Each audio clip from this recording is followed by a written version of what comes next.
Howdy y'all, Caleb here. It's been a little bit. I'm going to talk about a bunch of things today. We're going to talk some Battlescroll. We're going to talk some of the new units that they've been releasing for other factions. I'm going to kind of rant about how some of those rules, and I wish Seraphon had them.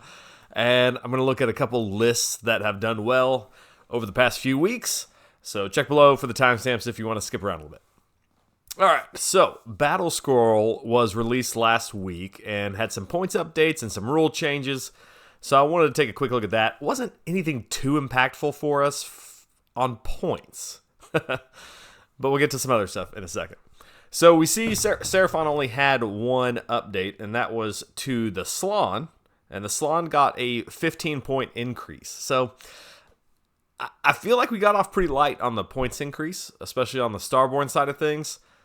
We had our points drop pretty big on the Koatl side last time. And so only getting 15 points on the Slann isn't bad. I feel like a lot of lists have 15 points left over, or you're kind of filling it in with endless spells. So I feel like there's enough play there. That 15 points on the Slann isn't bad. So I feel like we escaped on the points. But where the real nerf to Starborne side of things comes is in the other rules. So let's look up here at the other things that got changed for us. And this is in the Battlescrolls. This is the changes on what's in the GHB for this season. So Rupture changed. Now, Rupture is a spell that lets you make an incarnate go wild up until this point. And so that was very good in Starborne because a lot of people were taking Kronspines, the incarnate, and making it go wild, sending it across the board, letting it eat an endless spell, and that was a very good strategy. We saw a lot of lists in Seraphon doing very well with Kronspines. So Rupture changed, and I think this is probably going to end the reign of the Kronspine effectively, because this is a very good strategy. This is what makes the Kronspine good. So now, instead of making your own Kronspine go wild, you pick an enemy incarnate. You do D3 mortal wounds on the unit it's bonded to, and that incarnate loses a power level. Ooh, that's rough because those power levels are what, that's what determines if a Kronspine is doing well. So this is a very good defense against a Kronspine. So it went from a very good spell that could buff your own to now you're going to get hurt by it. But this next part is actually really bad for us too. Pick one predatory endless spell within range invisible to caster that's summoned by an enemy wizard, inflict D3 mortal wounds on that enemy wizard, and the endless spell is dispelled. Seraphon loves to cast endless spells, so if Rupture becomes popular, then we're going to lose a lot of D3 mortals to our wizards that these things are bonded to. So I can envision Rupture being taken by people purely as a defensive measure against incarnates, maybe, but really mostly against the endless spells. And so that kind of hurts our casting because we do very well with endless spells right now. Merciless Blizzard changed a little bit, and this kind of hurts our strategy too. Now, this spell cannot be cast by a unit that was set up or moved earlier in this phase. So, Seraphon has teleports in the hero phase. That's at the start of the hero phase. And so we could teleport wizards that had Merciless Blizzard and then cast Merciless Blizzard. Merciless Blizzard can do up to 4d6 mortal wounds, a very good strategy for armies that could teleport. So that's one strategy we had that was very good, and it is gone now. So you can still teleport a wizard, kind of set it up for the next turn, get it in range, play for one turn, past where you're at, but it's no longer an offensive ability that you can do in that same turn. So I can still see Merciless Blizzard being taken. Maybe you still teleport a Starseer with, Cosmic Crush. And then you're taking a spell enhancement to supplement it with Merciless Blizzard. You're going to shut off their ward. You're going to do some other damage to them. Maybe you do Cosmic Crush. And then on the next turn, you're doing Merciless Blizzard. So there's still some play there, I think. But we might see Merciless Blizzard taking a lot less now. It definitely doesn't have as much potential in our army as it used to.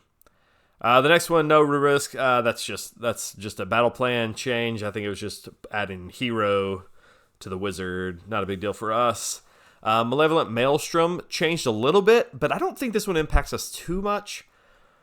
When you cast Malevolent Maelstrom, it powers up, and once it gets up to, anytime it was dispelled or removed, it would explode. Now, it only explodes when it's powered up to 6.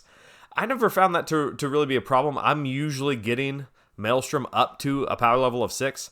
I think what this does hurt is the Kronspine strategy where you're casting Maelstrom forward, you're getting your Kronspine on it, eating that one. But that strategy is gone anyway, so I don't know that the Maelstrom change probably had to change, at least for us. When I'm not taking this in Kronspine, Maelstrom is still I'm getting it up to power level 6 every turn, and it's exploding. So this to me isn't that big a deal on its normal play, so I'm okay with that. Umbral Spell Portal changed a little bit to where you can't move an endless spell after you've got it through that. I think that's just some verbiage cleanup because I don't think you could do that before anyway, right? But we still like Spell Portal. Spell Portal is still good for getting spells out there. All right, so I think that's pretty much all that changed for what's relevant to us. Some other armies got some battle tactics, which is good for them. Gives them some good book stuff to run. But overall, Starboard, I think, is hit the hardest from our side. Slann getting a slight points increase, but then our spell casting is not as powerful. We're going to look at some lists here in a second where we're going to see a lot of people taking Starseers with Merciless Blizzard. I was combing through a bunch of lists from the past few weeks, and I saw that a lot. Multiple Starseers, sometimes multiple Starseers, all with Merciless Blizzard to just be teleporting them around. So that one's kind of not a good strategy anymore. They're still useful though, so I think you'll still see them a lot. All right, let's take a look at some lists. So to caveat some of the lists I picked, as I'm scrolling through, I'm going through the last few weeks worth of lists on Best Coast pairing, and I'm looking for ones that did well. So like I'm looking like 4-1s or better. I'm looking for lists that maybe aren't using a Kronspine because that strategy I think is dead now, and maybe lists that have about 15 points to spare. If not 15 points under 2,000, maybe we have some room with endless spells to have some wiggle room there. So those are some of the things I'm looking for on these lists. So the first one is the Sydney Grand Tournament. Now Joel Graham won this tournament, big tournament in Sydney. Great job, Joel. And he has a pretty interesting list. We're going to look at it. But first, you can see here, there's a big long thing here about how Gotrek is in this list, and it was in the wrong battalion. The TO was saying it didn't really affect any of his games. The opponents were fine. So they kept the victory here. So keep that in mind as we look through this. Gotrek cannot go into the Wizard Finders. So this list, though, has Gotrek. So an interesting take here for the little dwarf who could. I used to play Gotrek a whole lot back when he first came out, and I had a lot of fun with him, and I'm glad to see him doing well in allied lists now. So we got Seraphon, Fangs of Sotek, Grand Strategy, Spell Casting Savant, keep the general who's a wizard alive, and Triumph Inspired. So we have Lord Krox in the list. We have a Starseer with Merciless Blizzard and Speed of Huanche. Another Starseer with Merciless Blizzard and Cosmic Crush. A Slann Starmaster with Celestial Resonance and Space Folder Stave. We got some Drain Magic. We got Horror Frost on that one. We have the Astrolith and Gotrek. Those are all our hero slots. Most of that's pretty standard. I think Gotrek is the big standout here, which really jumped out to me in this list. We have 10 Skinks, 5 Source Guard, Maelstrom, and Gravetide for a total of 1985. So perfect. This list is not affected by the points. He's got 15 points to spare and can still take this list with a slight adjustment to the battalion, Gotrek not being in the battalion. 9 drops, don't really care about drops. And it still provides kind of that balance that we've seen with the Kronspine lists. You have a ton of magic casting, you have a ton of summoning, you have all the mortal wounds there, but then you've also got a hammer and an anvil in Gotrek. Now, he's not nearly as fast as a Kronspine, but he can cause problems for people just the same. So maybe we'll see people kind of pivot from Kronspine to this other, hammer unit of Gotrek. So a very interesting list here. Well played by Joel, and winning the tournament, a big tournament, with Seraphon and Gotrek. Nice. The next list is actually somewhat similar. This list is by James, and he was playing at the Whitburn Wipeout GT. Another good-sized GT here, and I think he went 4-1. And you'll notice he also has Gotrek. I noticed there were quite a few Gotreks in the Seraphon list that were doing pretty well. So here he's got Fangs of Sotek, Spellcasting Savant. We've got Lord Krox. We've got a Slann Master with Celestial Resonance and Space Folder Stave. You see those are kind of the staple for our Fangs of Sotek or Dracothian's Tail, which I'm not seeing a lot of Dracothian's Tail right now, but Fangs of Sotek list for sure.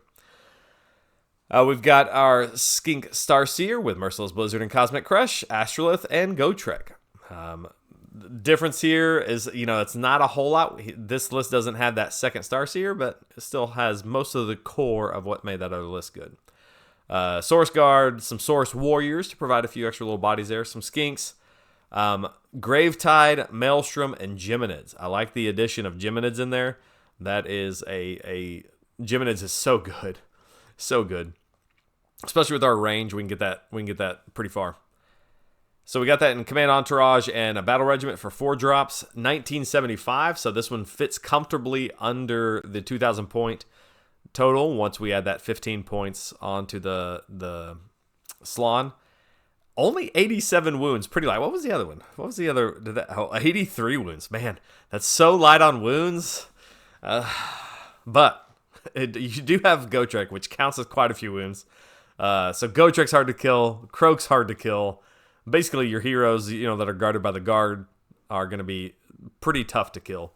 So another interesting list where you've got all that spell casting followed up by the melee might of Gotrek. Your summoned units that you're bringing in, probably Raptidons, I would imagine. Great job there by James, going 4-1 with Gotrek. All right, next list. Next list is from the Montreal GT. Man, I don't have his name, who it was. Hold on, let me look up who this was real quick. There we go. I found it. Okay, this was Julien's list. This was at the Montreal GT. And I love this list because it's got a great combo here. And I just wanted to highlight this one. I think he had 3 or 4 wins. I can't remember what it was. But a very cool, interesting list. So we've got Fangs of Sotek again, Spellcasting Savant, kind of the same as what we've seen on a lot of these. Krox, Starseer with Hoarfrost and Speed of Huanche, a Starseer with Cosmic Crush and Horrorfrost, Astrolith with the Arcane Tome, and a Slann Master with Celestial Resonance, taking Comet's Call, and Merciless Blizzard from the spell enhancements. So we have some fairly standard setups, a little tweaks here and there for it. No Space Folder Stave. He gave the artifact to the Astrolith Bear to get the extra cast. So, this list has something like 12 casts in it, I think. Something like that. So you still got plenty of casts. We have a Source Guard, 10 Warriors, 5 Raptidons, but 6 Kroxagore Warspawn. What? So this is an interesting play here. And I'm hoping... because we don't have the stave, I was thinking maybe he'd be dropping it down within 7 on the next turn. No. I think what he's doing here is we've got the teleport to move it up the board, the Kroxagore up the board a little bit, and then maybe Speed of Huanche to get the move in the hero phase. So maybe that's what he's doing with it. Maybe I'm reading that wrong, but I like Speed of Huanche. I'm trying to think of what else he would use on the Speed of Huanche. Probably the Charger, so you do have 2 different units you could use that on. But maybe he's teleporting the Kroxagore up and then Speed of Huancheing them to get that extra movement, because they are pretty slow. But you could do that. You could put the Starseer ward onto him.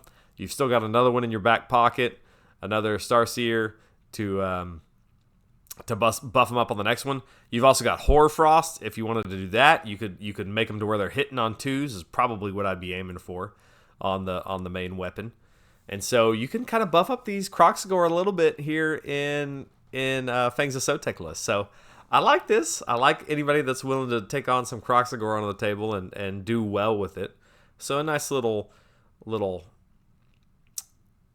interesting twist to what we normally see. It kind of takes the place of that hammer that Fangs of Sotek needs. So you've got all this casting, you've got summoning, you don't really have a lot of melee, and so you kind of need to use those extra points you have to throw something into melee that can punch something that you've debuffed. You throw them in there, they kill it, and you control the board with your summons. So, like the list, great job there.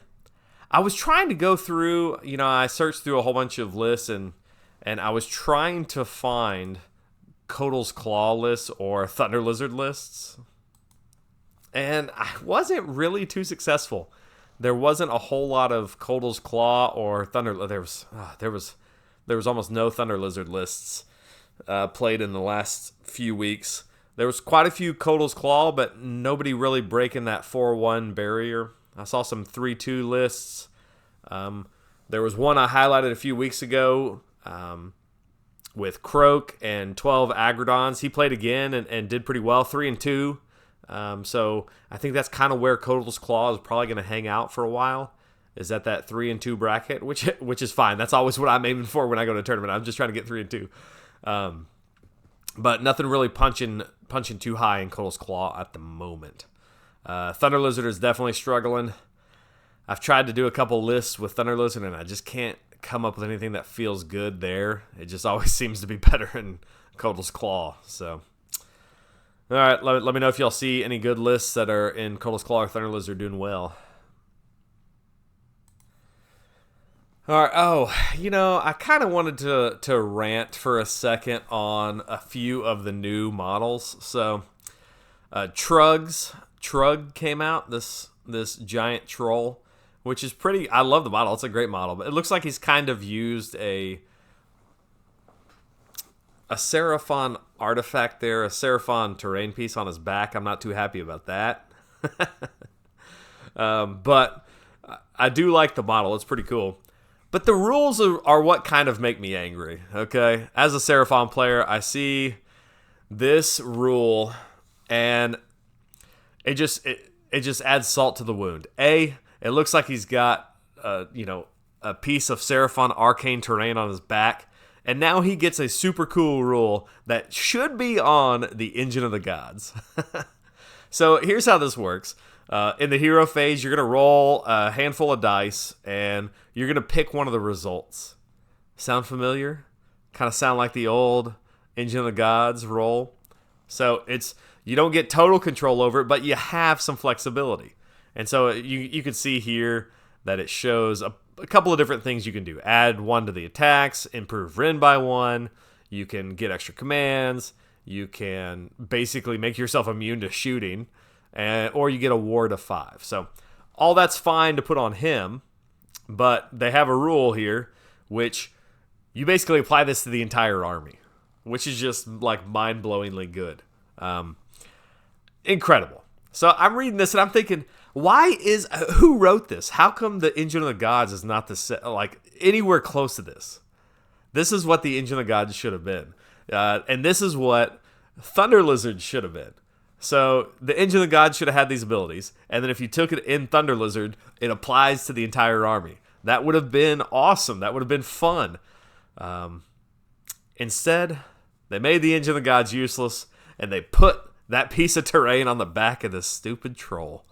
So I'm a little salty about that. I wish these rules here would have worked something similar. Like our Engine of the Gods should have been something similar to this. A lot more flexibility, actually good, and has a sub-faction where it applies to the entire army. Just frustratingly good. I'm happy for you troll players if you're out there. If you're planning on picking this guy up, he's great. Just expect me to complain and wish my Engine of the Gods could get his terrain piece back from this troll. Let's see. Oh, the other thing I'm kind of salty about is the Iron Jaws here. This this is like a combination of what Stegageddon should have been. But also like you could tell Agrodon rule was kind of the test bed for this much better rule. So you got the big pigs. A sweet model, by the way, just awesome. They have this rule, Unstoppable Momentum. Imagine it like your Agrodons, but you go ahead and you start at 1, and you have ways to build it up without doing stupid stuff like not killing your opponent. So the Unstoppable Momentum, it's a great rule. It's very flavorful for the Iron Jaws. I really like it. I'm happy for you Iron Jaws players, but this is... I wish the Agrodon rules was something similar. So here, the Unstoppable Momentum, you start at 1. They have a special rule where it doesn't go down in the turn 1. So congratulations. Every time you run, the momentum score goes up D3. Every time you charge, it goes up D3. And you have ways to charge out of your own phase. So there's going to be plenty of ways to keep this up. But the important thing is, at the end of each turn, you subtract 1 from the score to a minimum of 1. You're always going to be at 1, but you only subtract 1. It doesn't completely reset. Like, how come the Agrodons can't be like that? Like, at the end of the combat phase, you just subtract 1 from your rage score. You can't go as high as this with the Agrodons. But that's what... man. It just... You can tell we were the test bed for this rule, I guess. Because this one's much better. This is how the Agrodon should be. You should be able to build it up over the course of the game without having to kill things. Imagine if this said, if you make a charge, I don't even know how to begin to explain this stupidly. It completely resets if you do something good. You make a charge, it resets. You kill the unit you charged, it resets. That's what the Agrodons is. As long as you're not in combat, it resets. So yeah, I'm kind of salty about that one too. Every time I play the Agrodons and I kill what I'm fighting and I don't get my rage score up, I mean, I guess I should be happy I killed the thing I was fighting. But this Unstoppable Momentum is a great rule. Great rule there. And if you long for the old Stegodon playstyle, maybe a big pig list. That's kind of that Stegodon playstyle. They're only 180 points for the battle line versions, I think. So very cool. Nice stuff there for Iron Jaws. Here we go. I'll end on this.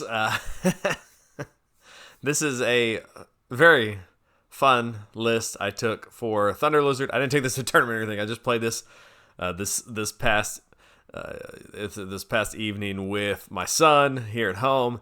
I wanted to try out a Thunderlizard list using Agrodons. So check this out. We've got a... Oh, that's not supposed to say Scar Veteran. Let me fix that. That's an Old Blood. But that's supposed to be an Old Blood on Carnosaur, not a Scar Veteran. No one would ever take a Scar Veteran. But we got Thunderlizard. We got a Old Blood on Carnosaur with War Spear, Vengeful Defender, and Blades of Realities. I'm taking Skink Oracle on Troglodon with Heavenly Frenzy, because, I've got to get my monsters in here. I've got 2 reinforced units of Agrodons. They are battle line since my source is the general. I've got 2 Stegodons as a battle line since we're in Thunderlizard. And then I'm taking a Bastiladon with Arc of Sotek, the melee version, in my Behemoth slot. So it's a 2-drop. I've got everything except the Troglodon and a Battle Regiment. 129 wounds. So I have, one of each of the monsters. I have my 12 Agrodons. This should be pretty fun. I think we're gonna edit this and put it into like the 60-second battle report, which are just kind of that's my son's favorite thing to do. So we're gonna do that one. I'll let you have a sneak peek. It did not go well for me. My monstrous actions. I'm rolling like 2 monstrous actions for each one of these things. I could not roll the monstrous actions in that game, but I got to shoot the Agrodons across the board. We got to do some monster stuff, but the newly price dropped Agrodon Annihilators in Stormcast worked me over one good. So, all right, guys, I think that's it for today. I'll see you on the next one.